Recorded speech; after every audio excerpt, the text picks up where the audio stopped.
Welcome to the Darkstream. I'm VoxDay, voxday.blogspot.com. Welcome to the Reprehensibles, to the Dread Ilk, the VFM, and to the Bears. So tonight is going to be a little bit of inside baseball. But the reason that you might be interested in paying attention to this is because what we're talking about is directly related to winning the cultural war. And it's directly related to dealing with the attacks that Big Social is launching on people all across the right. So that cover, which you saw there, is the forthcoming cover of Alt Hero Q #1, which the legend Chuck Dixon is writing.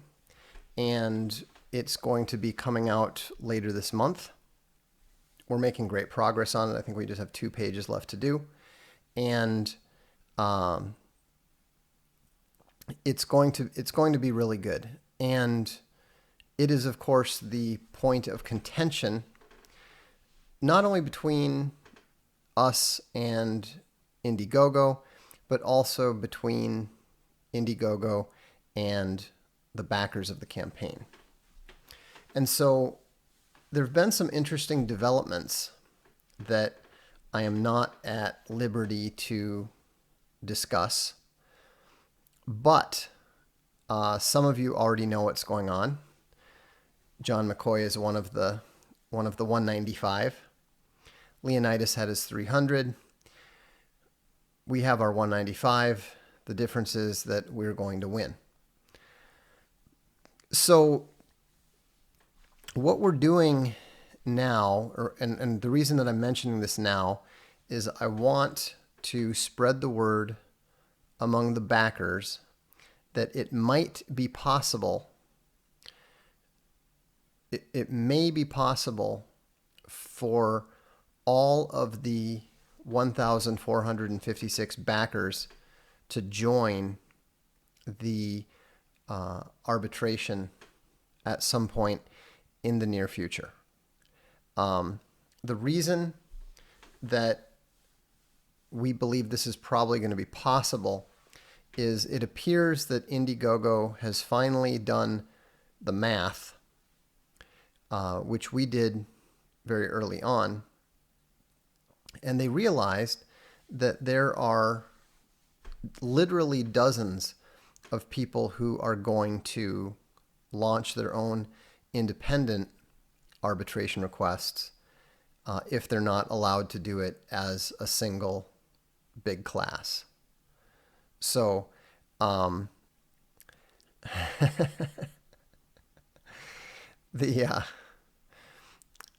anyhow,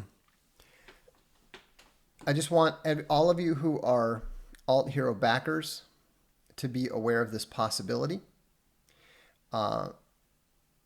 If it happens, we're probably not going to have an extended period of time to get it all together. We're probably going to have, a week or 2 at most. And so I wanted everybody to be aware of this possibility. Now, there's already a number of people who are launching their independent arbitrations. One backer has already done so. I believe there are a number of other backers that are on the verge, waiting and are prepared to do so. And so, and I think that it is appropriate because, after all, we've named the first issue Where We Go One, and so Chris Hicks said, "Would it be more effective if everyone did individually, even if not all backers do it?" Well, it depends what you mean by effective. Certainly, be more effective in terms of driving up the costs to Indiegogo. I think that I think it finally occurred to them that in a consumer arbitration, the company has to pay for almost all the costs. The consumer has to pay $250, but the filing fee for an arbitration is in the vicinity of $1,500. And we had only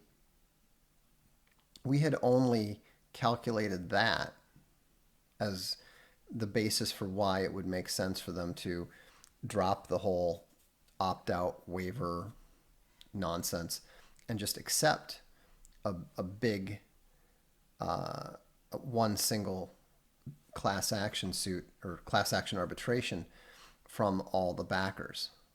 That's the rational thing to do. Now, obviously, if it was our goal to completely destroy them and all of our backers were so motivated that they were willing to spend $250 a piece in order to cause Indiegogo to need to spend, probably on the order of $10,000 to $15,000 a piece. But that's not really I don't think that is a strategy that the arbitrators would look favorably on.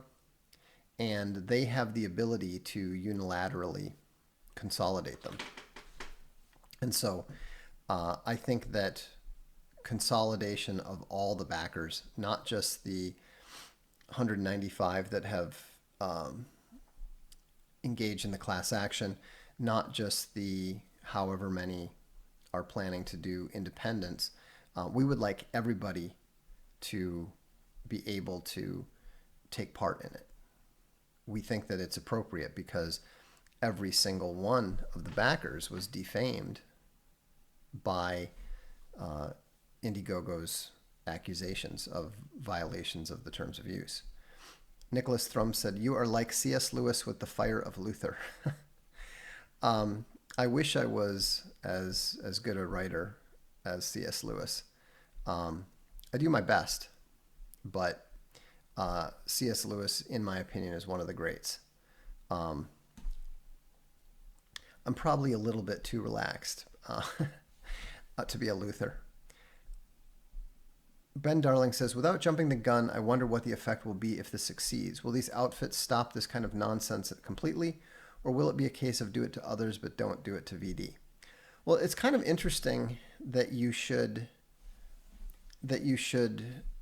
raise that point because, I tend to wonder. I mean, it's something that I say often when people react and are surprised when I come down hard on somebody about something, or when someone attacks me and I do the equivalent of hitting them back with a sledgehammer.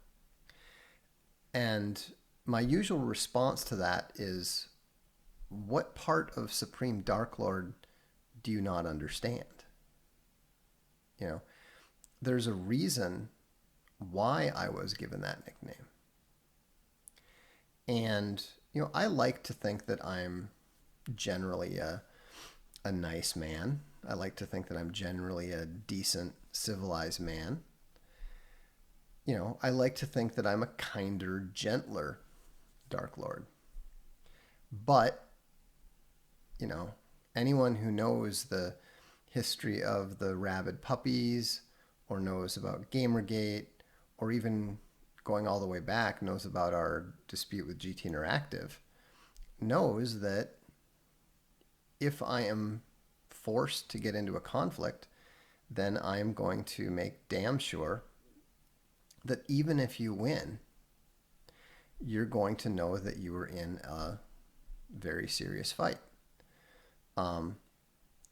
And so it's interesting, but the thing is, it's even dumber than that, because that's just me. And Jordan Peterson is wrong. You cannot do much as an individual. I am highly intelligent. I'm very focused. I'm very capable. And I have a little bit of a vicious streak. So that I keep under wraps most of the time, but I occasionally allow it out. And so, um, and I have a genetic inclination to take scalps. So, so the interesting thing is that Peterson says, "Oh, you should be an individual. You shouldn't identify with a group, and that sort of thing." But everything that we've accomplished together. I didn't do Infogalactic by myself. I didn't do Alt Hero by myself. I'm not doing Alt Hero Q by myself.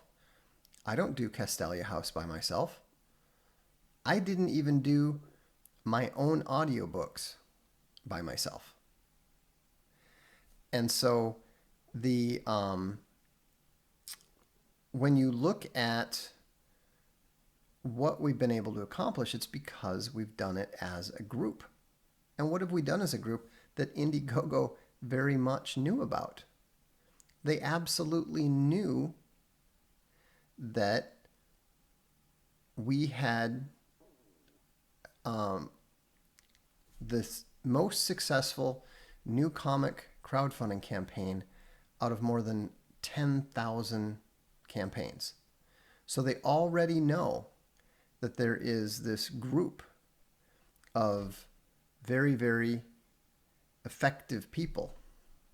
A group of people who are extremely effective and able to act together in concert to accomplish things. And then they decided, of all the people that are out there, that's the group we want to go after. And that's why you just sort of wonder about it. It's just like you're going to choose a target. So you're going to go after somebody who is internationally infamous for destroying an award, a literary award, who's backed by a group of people who are, number one, willing to put their money where their mouth is, and number two, capable of acting in concert. And so it's just a little bit bizarre that of all the people they choose to target, that's who they go with. But, c'est la vie. Helberg EXE says, I was recently diagnosed with Asperger's. Congratulations. I'm sorry. I don't know the correct way to react to that. Do you have any advice for me in terms of being able to function without a strict routine? Well, not much, because I don't get much done without a strict routine. A strict routine is how you get anything done, whether you've got Asperger's or not. What I would encourage you to do, because what Asperger's really means is that you lack empathy. And what lacking empathy translates to is that you are going to offend people on a regular basis because you don't understand their perspective. You don't understand where they're coming from. But that's okay, because you can learn where they're coming from by the simple device of asking. So you have an advantage now. Now you know what you don't know. Now you have an explanation for why you have been shooting yourself in the foot in the past. And so now what I would do is, whenever you see that someone appears to be reacting negatively in some way, ask them, what they're feeling, why they're bothered. Don't argue with them. Always remember, they have the right to feel however they feel. You're the one that is missing something, not them. So you ask people, and over time you will build up a catalog of information. You'll be able to recognize patterns of behavior, so that even if you lack empathy, even though you lack empathy, you can still simulate an empathy engine in your head. So I wouldn't look at it as a massive problem. C3 says, Vox, you have empathy and yet offend people on a regular basis, a very regular basis. Well, that's true because I don't care. Empathy is not about caring. Empathy is about knowing. I understand what they're feeling. I simply don't care what their feelings are. I don't adjust my behavior in accordance with their feelings. What that having, I mean, there's a saying, I remember it's supposed to be a Chinese saying or something. I don't know if it's legitimate, but it's probably just made up. But they said, beware the torturer who weeps. Because the torturer who weeps for you is the one who understands you. It's actually would be preferred to have, some sort of psychopath who can't understand you and just gets his rocks off doing his own thing, rather than the one who truly understands you and truly knows where and how to hurt you. So, having empathy allows you to push people's buttons and manipulate them if you choose to do so. Now, I usually do not choose to manipulate people. I am not very interested in trying to affect other people's behavior.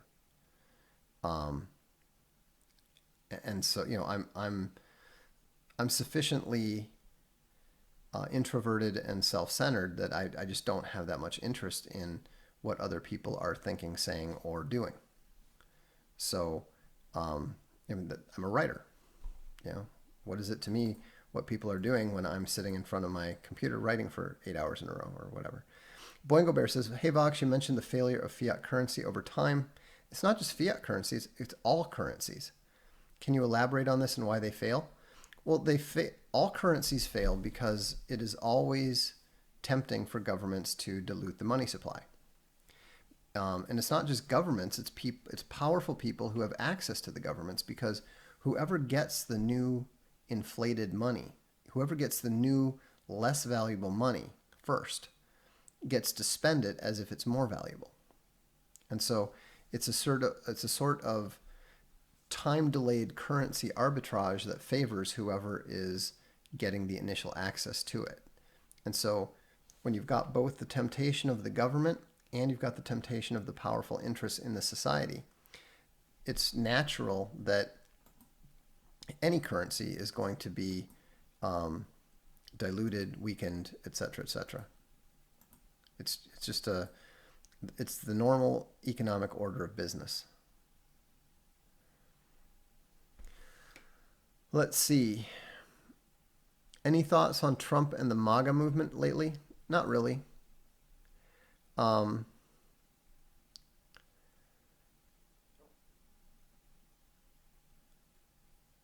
Vox, will you try for disclosure or financial hit? Well, I mean, we'll see how it goes. Obviously, we would like as much disclosure and discovery as possible. The main thing is that we want to get our access to the site restored, and we want to get the money that we're owed restored as well. It says right in their terms of use, they were our agent and it was our money. Our agent did not deliver our money, so we would like that. I don't think that we're not looking to try to embarrass or humiliate Indiegogo. The more that we've learned about it, the more we think it looks like a situation akin to the Amazon one, where one or two or three people acted without the rest of the company even knowing about it. This is one of the problems that companies face, is that everybody's freaking out about Amazon deplatformed, or Amazon depublished a couple books by Greg Johnson or by Jared Taylor or whoever. Excuse me. And maybe Amazon did it as a matter of policy. Amazon did create a new matter of policy with regards to the display of the Confederate battle flag. But we know from our own situation where our book was depublished 8 times and where our account was deleted briefly, that it wasn't company policy. We hadn't violated any company policy. And it was just the independent action of a bad employee who targeted us. And Amazon very rapidly admitted that a mistake had been made and rectified the error, and that's that. We're fine now. Now obviously we don't feel that Indiegogo responded correctly, but that doesn't change the fact that there's nothing about their system that indicates that they are trying to target specific campaign owners. Nick the Prick says, "Hey Vox, I appreciate your work both in writing and on the Darkstream. Sincerely, a Packers fan." My mother-in-law is a Packers owner, so I don't hate the Packers. I very much enjoy the rivalry. I do enjoy it more when the Vikings beat the Packers than any other team. But I've never been one of those, your team sucks, I hate them, that kind of thing. I always enjoyed the atmosphere there's no atmosphere in Minneapolis like the night of a Monday night football game against the Packers. The whole city is just up for it because there's a lot of Packers fans in the Twin Cities. And so, we would always have a big get together. And usually it was 90% Vikings fans, 10% Packers fans, but it was still good. TCU Egon says, "Loving the Throne of Bones audio. Excellent. Jeremy Daw is a badass. He is indeed a badass. And we're even getting him a better microphone. So he's just going to keep sounding better." Ben Darling says, "I'm sure they get regular complaints from SJWs, but surely they would just ignore them even if they sympathized. It's not like these people have principles, even silly principles. They're selfish." Yeah. Did you like the Randy Moss celebration? Of course. Although I actually liked even better. I enjoyed even more Joe Buck's reaction to it. You would think that he had just witnessed one of the 7 signs of the apocalypse. Henry O'Brien, "Quick reminder, please, Dark Lord. As a backer, will I be sent each issue of Alt Hero Q as with the original Alt Hero?" Yes, you will be getting each digital issue. And if you backed for the single, remember, we didn't know that we could do single print issues when we did the original Alt Hero campaign. If you backed for the print issues, you will be getting all 6 at the same time when they're all done. So we'll send out number 1 digitally. We'll send out number 2 digitally, but then we'll send out all the gold logo single issues once all 6 are done. Vox, would you please share your thoughts on Freemasonry? I've read a fair amount about it. I'm dubious about Freemasonry in general, but I don't think Freemasons run the world. At most, they would be a minor globalist faction. So, I don't know why people hate Joe Buck. I like Joe Buck. I'm not a huge fan. Um, I'm not a massive fan, but I actually like him with Joe Aikman or Troy Aikman.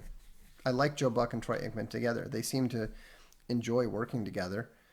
They're not exactly the most knowledgeable or analytical commentators you can find, but they're comfortable. I mean, nobody is ever going to measure up, in my opinion, to Pat Summerall and John Madden. I actually enjoy some of the old uh, Madden footballs just to hear Pat Summerall's voice. You know, it's crazy, but it's like if you're a football fan, it's just such a part of your part of your growing up and experience that you miss it. Like Tony Romo is really good, but I don't like his voice. It's too bad. Um, Tony Romo would be like 10 times better if he said exactly the same things he's saying, but he sounded like Pat Summerall. Uh, Donkaran says, do you think a white foreigner can integrate into a Japanese local community the same way your family did in Italy? No, because there's more of a difference. You can still be accepted to a certain degree. I mean, you may not realize it, but I was actually when I lived in Japan, when I studied in Japan for 6 months, my local village actually threw a huge celebration in honor of me and three of the boys from the three of the young men from the community because you may recall I was a Division One sprinter, and one morning my Okasan woke me up and said, we have to go somewhere. I'm like, okay. Uh, so I started to put my shoes on. She's like, no, no, no, you have to wear those shoes. You wear your other shoes, like my tennis shoes. I was like, okay. Um, and and my host brother says, and you should wear shorts. Make sure you wear shorts. So I said, okay. It was like October in, I think it was October, but it was a nice warm sunny day. And so we end up, walking a ways, and we end up walking, and there's this like big stadium, and it's full.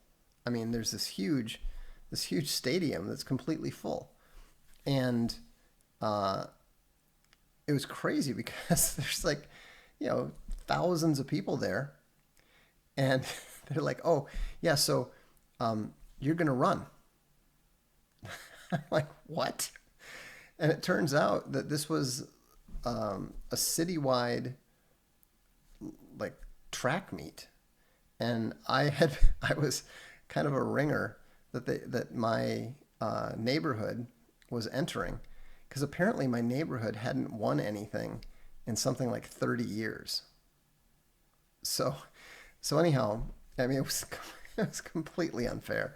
I mean, I was just even though I was just wearing regular tennis shoes and stuff, I won the 100, I won the 200, and then I think I did the starting of the 4x100 relay, and we won that too. And I wish I had it.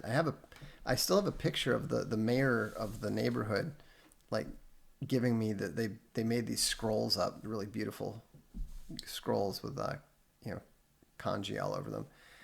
No idea where it is now, but I have a picture of the mayor giving it to me and all this, and they had this huge, amazing dinner in our honor, and like half the neighborhood was there. It was pretty crazy. So, you know, I was I was certainly quite accepted in that neighborhood. But you do screw things up because you just don't know. You just don't understand the rules. Um, I got in trouble one day because they had a Famicom, Nintendo Famicom, which is essentially the Nintendo NES, the original one. And I think they had just come over to the States, but I hadn't really played one before. And, I like video games. I was a big Intellivision guy. So I would go over to the house across the street and play um, baseball stars with the little boy there. And he had a sister who was maybe, I don't know, 13, 14. She was really nice. She was cute. Um, and anyhow, one day I went over and asked if the little boy was home and if he wanted to play baseball stars. And he wasn't home, but his sister said, "Oh, but if you want to play, go ahead." So, so I just go in and I'm just playing baseball stars. You know, um, I don't think the daughter was even in the same room as me most of the time. And then all of a sudden, like I get descended upon by like the mother and my okasan, and like, you have to go now. And I'm like, this is all in Japanese. Like, why are you yelling at me in Japanese? It's hard to understand when people are yelling at you. So I go back and I'm getting chewed out because I should not have been there in the house alone with the daughter. And so I apologized, profusely, explained I would certainly not do that again. Um, and it was accepted. They understood that I was a clueless gaijin. Um, but it was a problem.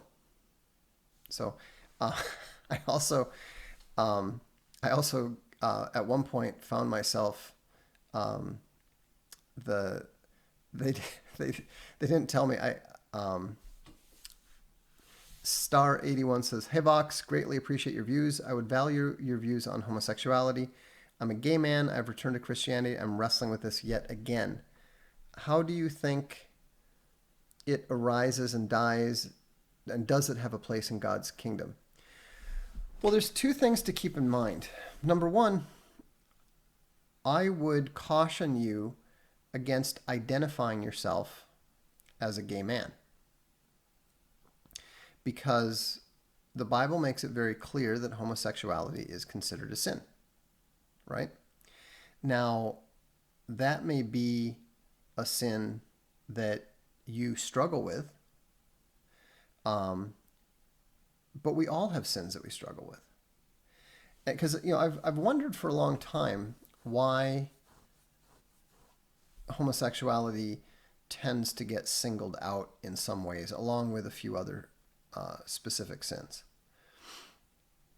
And again, keeping in mind that I'm not a theologian, and keeping in mind that my opinion is not determinative in any way. This is just my thoughts on the subject. But my thought is that what separates something like the sin of homosexuality from others is the way that the sinners identify themselves by it. Most people who sin by lying do not run around telling everyone else, "I'm a liar."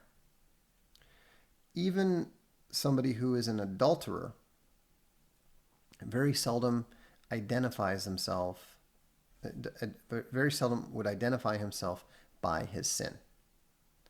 And so that may be relevant to some of the struggles some of the struggles that homosexuals have with Christianity in general, you know. And so I think it's important to keep in mind that all sins are forgivable, with the exception of the blasphemy against the Holy Spirit, which none of us seems to know what it actually is. And so the thing to do, when you sin, because you will, being fallen, is pick yourself up again, repent and move forward.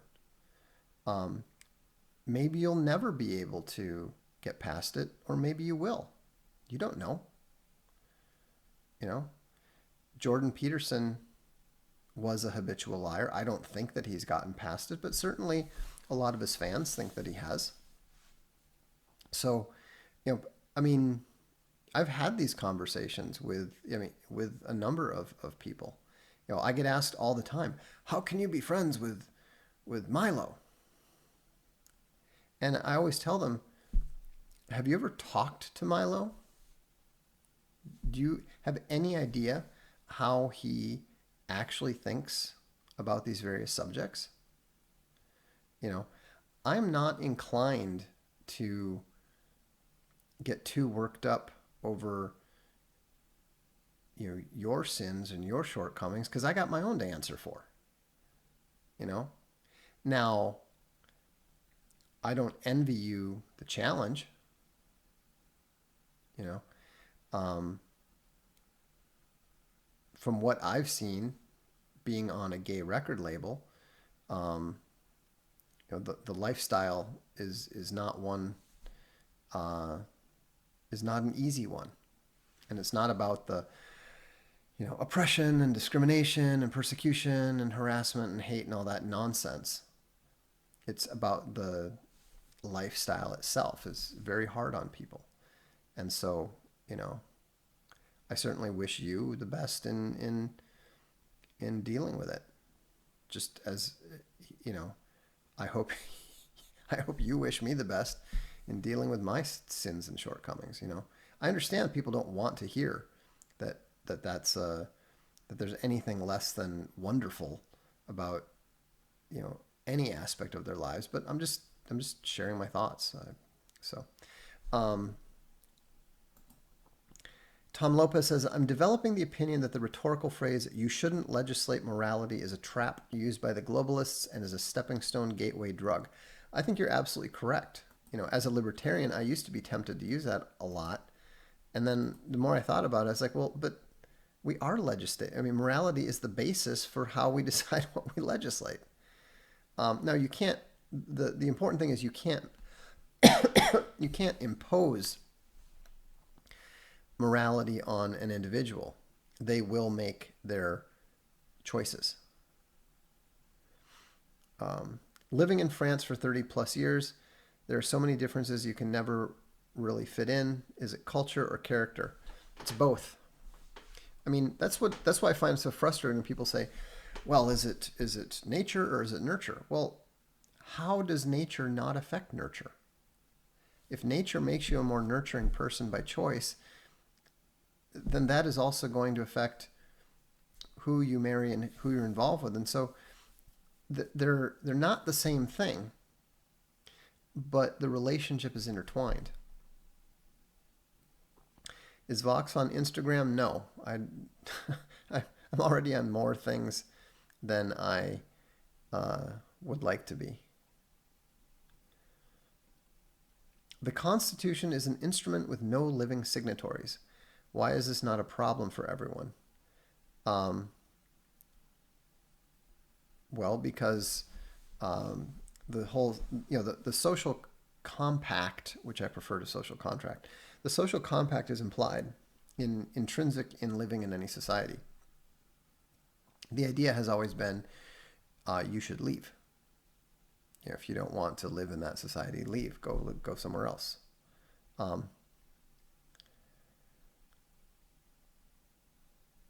Let's see.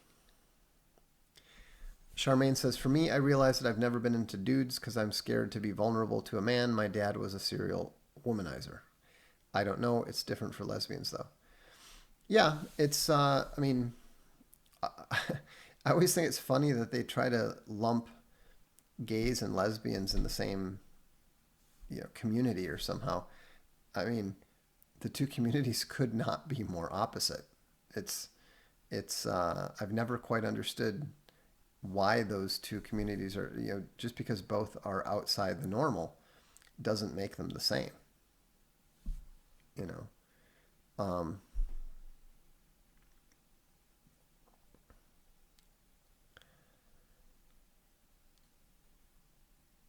Let's see.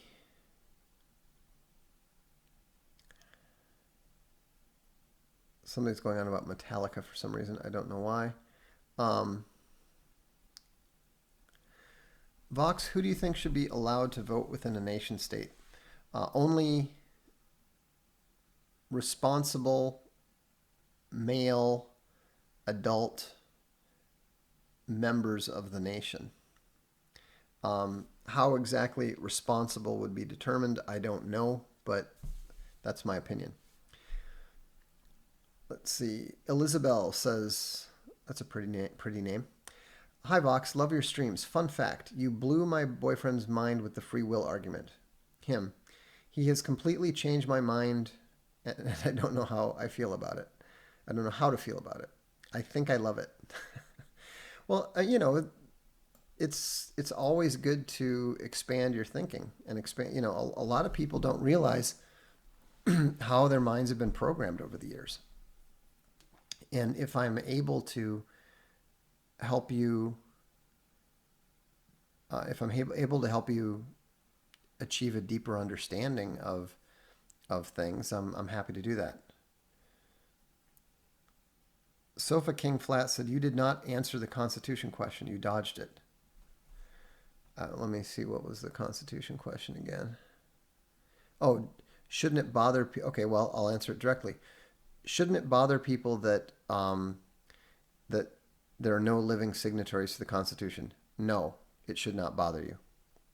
I did not dodge it. I just answered it directly. Gummer Bear says, outside of Poland, Europe is a bigger mess than the US. Why would you choose to live there? Because it's not a bigger mess than the US. You don't understand the situation. Are you worried at all about what the collapse of the US could potentially mean for you? Not as much as I'm worried about what it would mean for my friends and family in the US and what it would mean for everybody around the world. Do they at least allow you to arm yourself?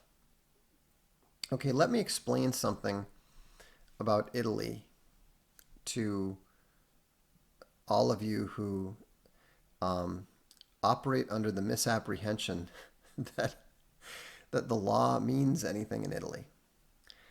I was in Milano with a friend of mine, and he parked completely illegally. I mean, ridiculously illegally. We're talking about like driving up onto the base of a statue illegally. I mean, if you park like that in the U.S., not only would your car get towed, you would be arrested. And so we came back, and there was a ticket on the thing. And he just grabbed it, scrunched it up, threw it away. And I said, did you just throw that ticket away? He said, yeah. I said, aren't they just going to, make you pay it, bill it to you and something? He says, they are caught up to like 1973 on their traffic fines. He's like, nobody ever pays a traffic fine. Okay?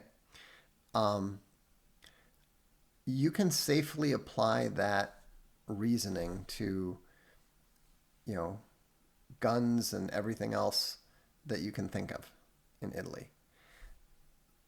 The Italian perspective is that the law is the plaything of corrupt politicians, and it is a suggestion at best.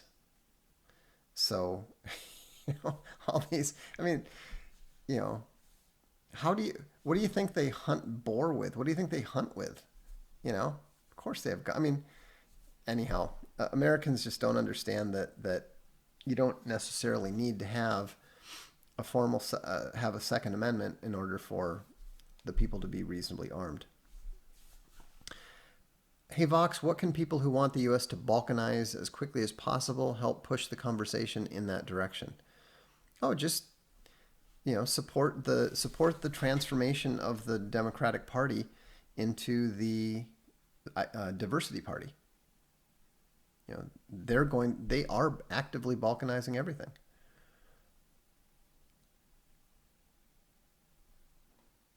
Let's see.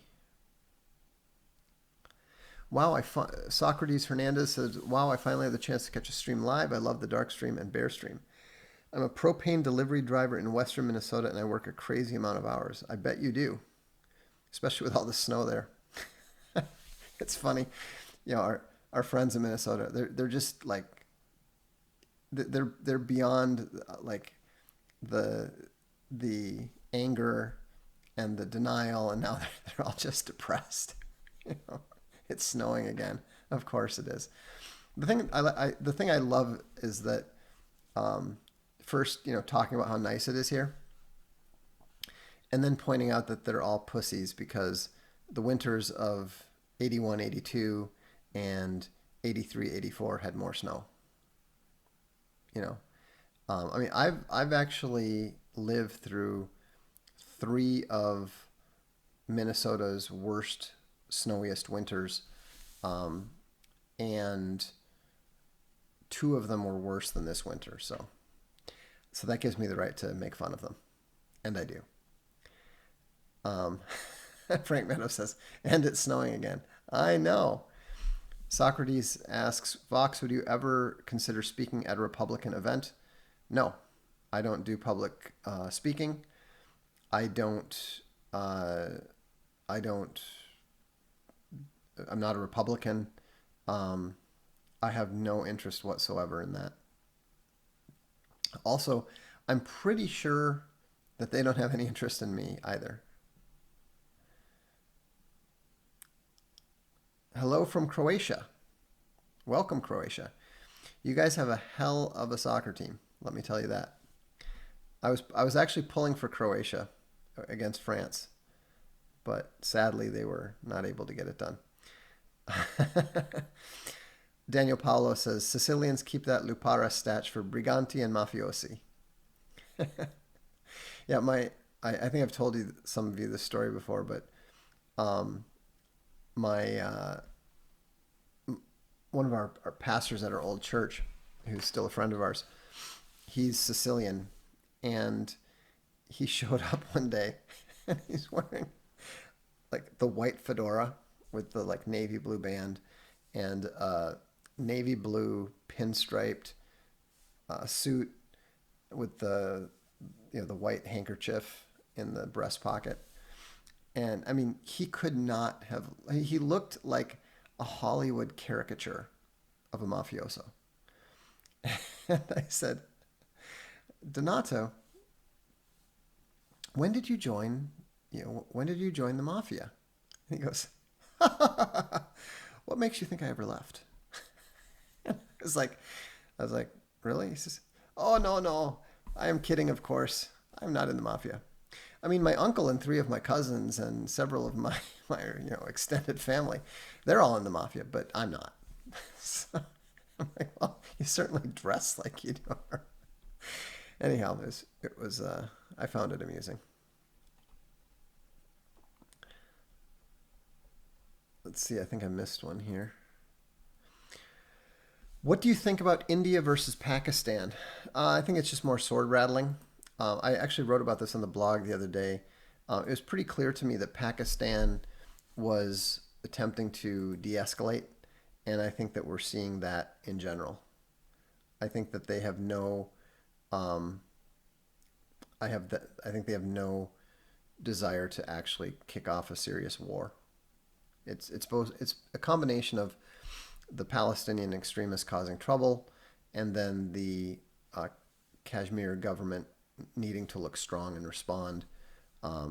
But I don't think anyone wants to actually uh, go to war.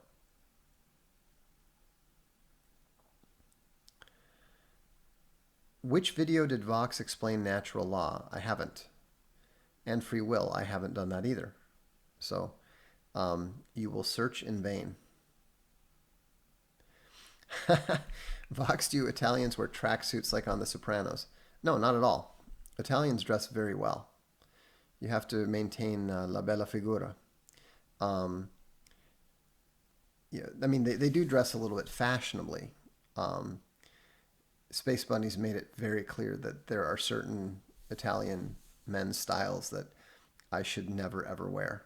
So, um, yeah, they sometimes wear these suits that are really, the jackets are really short.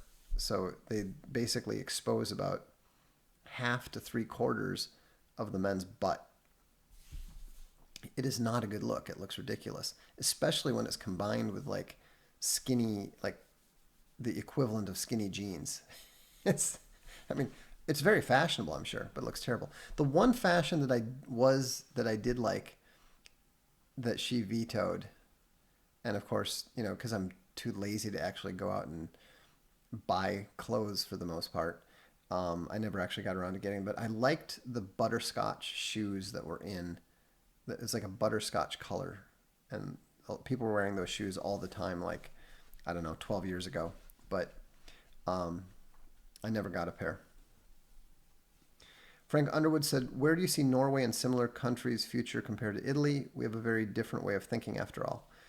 Well, I think that Sweden and Finland, and to a lesser extent Norway, are eventually going to, um, overdo it in the other direction. I think that they're going to, uh, you know, do the equivalent of what Denmark did and start sending all their immigrants to some, godforsaken island and telling them they can either live there or leave. That's what I suspect. Since if you lived through all of them, which is worse, the cold in Minnesota, the heat in Italy, or the giant monster attacks in Japan? I'll tell you what is the worst: the cold in Japan, because they don't heat their homes, and so it gets. I've actually been colder inside the house. I've been colder in Japan than I've ever been, cold in Minnesota. I mean, obviously, when you're outside in Minnesota, it's much colder. But I really got, it was kind of funny because when I got to Japan, I was scared of the earthquakes. You know, just uh, just scared of the whole idea. You know, and it was kind of funny because after about once we got into the colder months, I not only wasn't scared about earthquakes, but I was irritated when I would wake up in the morning because they heat the houses and they heat the rooms with these kerosene heaters, which, is extremely dangerous in these houses where the walls are literally paper. And so, in order to prevent earthquakes from burning down all the houses like that used to happen regularly in Tokyo and other cities, they they have these kill switches or on the kerosene heaters, so that if you're sleeping at night and there's an earthquake, it shuts off the heater. And the way they're designed, they don't restart. So you always knew there had been an earthquake in the morning because you wake up and you're freezing cold. you know? So the one thing that was weird though was we did have an earthquake in Italy that we actually felt. It was really strange because I didn't even really think that they got earthquakes that far north. And I was sitting in my office, and all of a sudden, like the whole room seemed to just swim a little bit, and my chair rolled backwards a little. And I was thinking, did that just happen, or was that my imagination? And then Space Bunny came in. She's like, "Do you feel that?" I was like, "Yeah." So we looked it up, and sure enough, there'd been an earthquake like 300 miles away or something. We just got a little bit extra. Frank Underwood said, "That seems like a very kind and gentle solution."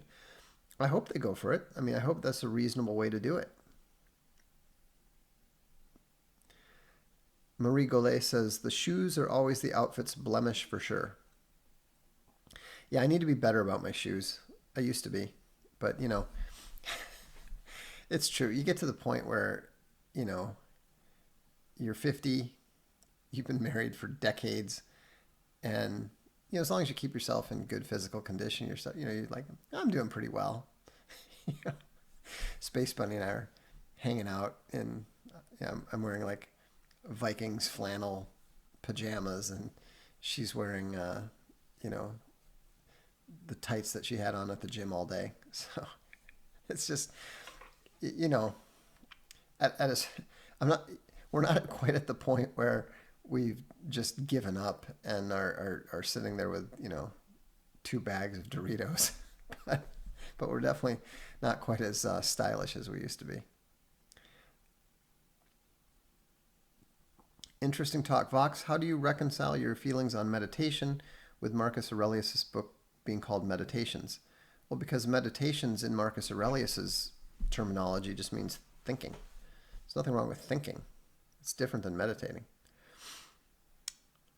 Dionysus82 says, I like the chillness here before I switch gears and over to Owen's ranting.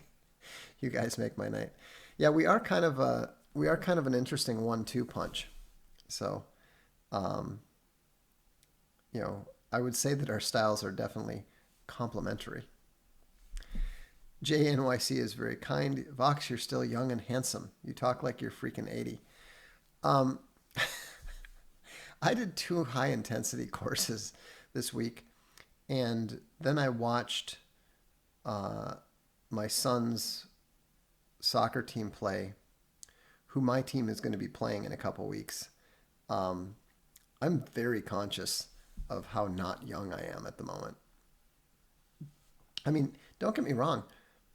I feel very, very fortunate that I'm in the shape that I'm in, that I have the time to, you know, be able to train and to stay in that kind of shape and to be healthy enough to do it.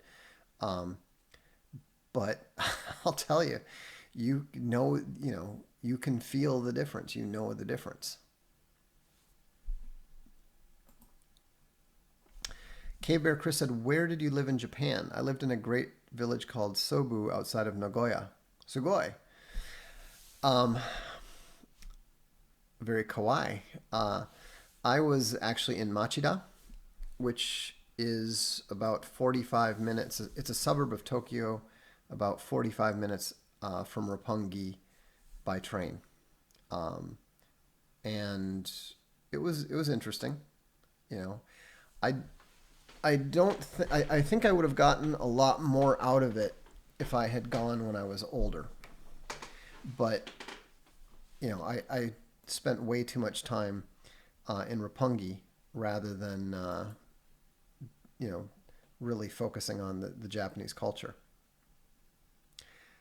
Vox, you going to get on TRT? Probably not. I prefer to stay away from using substances and stuff.